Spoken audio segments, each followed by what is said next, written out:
Hello guys, কেমন আছেন সবাই? আশা করি অনেক ভালো আছেন। আজ আমরা আলোচনা করতে চলেছি কোরিয়ান একটি জনপ্রিয় series crash landing on you নিয়ে। এই সিরিজে আমরা কমেডি, রোম্যান্স, পলিটিক্যাল ড্রামা সবকিছুর মজা পাবো। সো এই সিরিজটি হলো, মনে করেন আপনি একজন ইউক্রেনের বাসিন্দা, কিন্তু আপনি হঠাৎ করে রাশিয়া চলে গেছেন। সো এখন এই অবস্থাতে আপনার সাথে কি কি ঘটতে পারে সেই বিষয় নিয়ে। তো বেশি বকাবকি না করে শুরু করা যাক। এপিসোডের শুরুতে আমরা উত্তর কোরিয়া এবং দক্ষিণ কোরিয়ার বর্ডার দেখতে পাই। আর উত্তর কোরিয়া ও দক্ষিণ কোরিয়া হলো একজন আরেকজনের জাতশত্রু। এরপর আমাদের এই সিরিজের নায়িকাকে দেখানো হয়, যার নাম হচ্ছে ইয়নচেরি। সে একটা ছেলের সাথে দেখা করে, কিন্তু সেটা একটা সাংবাদিক দেখে ফেলে আর তাদের ছবি তুলে নিয়ে যায়।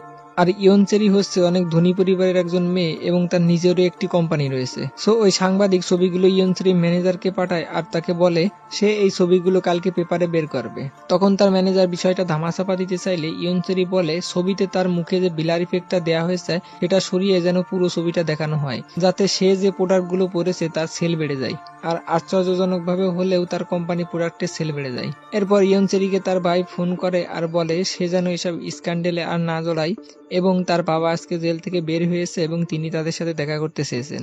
আর তার বাবা হচ্ছে সাউথ কোরিয়ার অনেক বড় একটি কোম্পানির মালিক, কিন্তু কিছু সমস্যার কারণে তাকে জেলে যেতে হয়।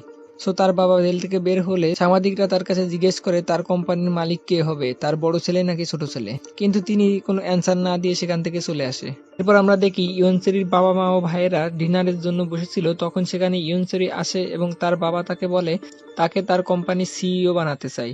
তখন ইয়নচেরি সেটা মেনে নেয় আর সেখান থেকে চলে আসে। এরপর ফিরে এসে ইয়নচেরি প্যারাগ্লাইডিং করতে চায়, কিন্তু তার ম্যানেজার বলে আবহাওয়া খারাপ থাকার কারণে তার এখন প্যারাগ্লাইডিং করা উচিত নয়। কিন্তু সে কোনো কথা না শুনেই প্যারাগ্লাইডিং করতে শুরু করে। কিন্তু কিছুক্ষণের মধ্যে আবহাওয়া আরো খারাপ হয় এবং সে একটি ঘূর্ণিঝড়ের মধ্যে পড়ে। এরপর দৃশ্যের পরিবর্তন হয় আর আমরা দেখি উত্তর কোরিয়ার সেনারা কোথাও যাচ্ছিল, কিন্তু হঠাৎ তারা